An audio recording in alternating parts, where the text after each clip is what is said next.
Gunit, hold. Gunit, hold. Past tense, nigunit, held. Nigunit, held. Our sample sentence is, nigunit ko sa iyang kamot. I held his or her hand. Nigunit ko sa iyang kamot.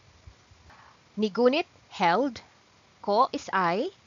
Iyang as possessive pronoun. His or her. Kamot, hand. So, nigunit ko sa iyang kamot. So, you add sa here to connect iyang kamot. Kamot is hand, by the way. Okay. Now, let's go to present. Naggunit. Naggunit. Okay.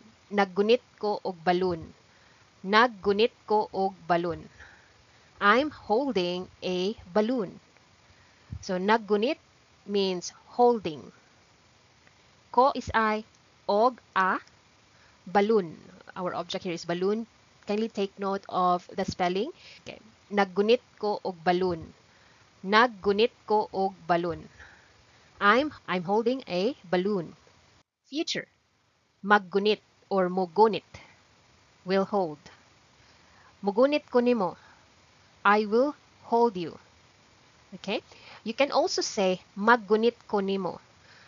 The difference of the two is when you say maggunit ko nimo, it's more like an instruction. Whereas mugunit ko nimo is like you're telling the person, I will hold you. Okay, so that's the difference between the two.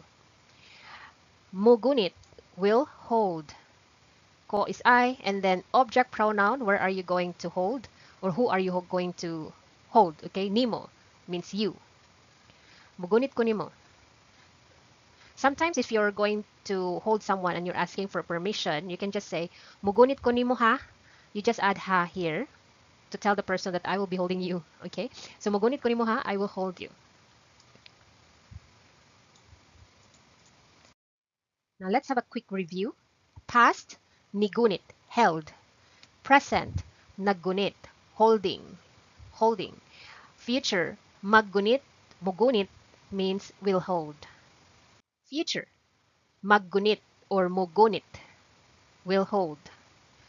Mugunit ko nimo, I will hold you. Okay? You can also say maggunit ko nimo.